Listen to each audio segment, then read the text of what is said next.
अस्सलाम वालेकुम। जिस चीज़ का व्यूवर को सबसे ज़्यादा इंतज़ार था, आखिरकार सुन मेरे दिल की लास्ट एपिसोड रिलीज़ होने जा रही है। लोग जानना चाहते हैं कि आखिर सदफ़ का अब क्या डिसीजन होने वाला है, क्योंकि सदफ़ दुबई से ऐसे भागी है कि जैसे ना जाने बिलाल अब्दुल्ला ने कौन सा ऐसा बड़ा जुल्म कर दिया हो उस पे। हमशा के सिखाने के बावजूद भी अम्मार सदफ़ की उम्मीदों पे पूरा ना उतर सका। हमशा ने जाते हुए अम्मार से ये भी कहा था कि अगर तुम्हें माफ़ी क्या झुकना भी पड़े तो सदफ़ के आगे हार मान जाना। अगर वो आंसू बहा देती है तो इसका मतलब है कि तुम जीत चुके हो, लेकिन ऐसा कुछ ना हुआ। सदफ ने हर चीज का पासा ही पलट दिया। अम्मार से साफ साफ कहा कि नींद की गोलियां खा लो और साथ में ये लिख के जाओ कि जो कुछ भी किया है तुमने अपनी मर्जी से किया है और किसी को ब्लेम ना दिया जाए। अम्मार इतना ज्यादा डर जाता है कि वाकई अगर मैं मर गया तो ये तो बिलाल अब्दुल्ला से शादी कर लेगी, लेकिन मेरा तो कुछ नहीं बनेगा। इसलिए वो वहां से कहता है कि मैं नीचे जा रहा हूँ, खुली फिजा में सांस लूंगा और फिर ये मैं गोलियां खा लूंगा, लेकिन ऐसा कुछ ना हुआ। बुज़दिल हो गया वो और वो वहां से भाग गया।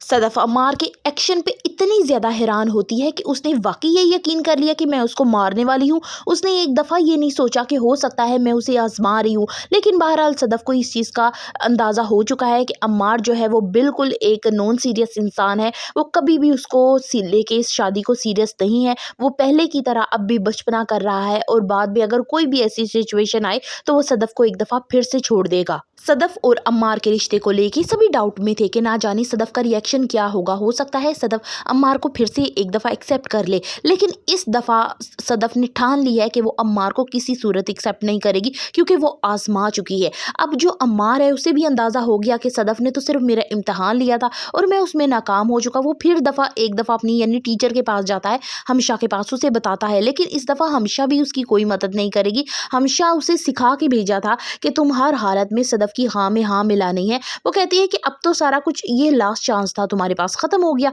अब इसके बाद मैं तुम्हारा कुछ नहीं कर सकती, क्योंकि अब सदफ ने कभी किसी सूरत नहीं मानना। सदफ जब से दुबई आई थी, बिलाल अब्दुल्ला को ऐसा लग रहा था कि शायद वो मुझे डेट करने आई है या मेरे पीछे पीछे फिरने के लिए आई है, मुझे इस चीज पे कायल करने के लिए कि मुझसे शादी के लिए रजामंद हो जाए। लेकिन हमशा ने भी आके जल्दी पे तेल डाला और उसको बार बार कहने लगी कि अम्मार है, चाय पी है उन्होंने एक साथ, लेकिन वो नहीं मानी है। लेकिन फिर भी बिलाल अब्दुल्ला डाउट में था कि हो सकता है कि सदफ इस शादी को बचाने की एक दफ़ा कोशिश करे। वो उसको आजमा रहा। अगर एक दफ़ा देखा जाए तो सदफ अगर अम्मार को आजमा रही है तो बिलाल अब्दुल्ला भी यहाँ सदफ को आजमा रहा है। सदफ बिलाल अब्दुल्ला का झूठ पकड़ लेती है, उसे साफ साफ कहती है कि तुम्हें अगर यहाँ पे कोई डाउट है ना कि मैं तुम्हें यहाँ डेट करने आई हूँ, तो ऐसी कोई बात नहीं है, मैं सिर्फ ऑफिस के काम के लिए आई हूँ, लेकिन फिर भी मैं अब इस जॉब से रिजाइन करूंगी और वापस पाकिस्तान जा रही हूँ। अच्छा, वो पाकिस्तान चली जाती है, लेकिन बिलाल अब्दुल्ला भी किसी मजनू की तरह अब पाकिस्तान जाता है, उससे मिलने के लिए जाता है, सदफ से मिलने के लिए। अब उसको एग्री करेगा शादी के लिए, उसके सारे डाउट्स क्लियर करेगा। ये तो कंफर्म है कि इन दोनों की शादी तो होके रहेगी। बिलाल अब्दुल्ला जब सदफ को मनाने के लिए जाता है तो सदफ का पहला यही इरादा होता है कि अब वो तन्हा जिंदगी गुजार देगी, लेकिन ना अम्मार और ना ही बिलाल अब्दुल्ला, दोनों में से किसी को चूज नहीं करेगी। लेकिन बिलाल अब्दुल्ला यहाँ अब अपनी मोहब्बत का यकीन दिलाएगा सदफ को।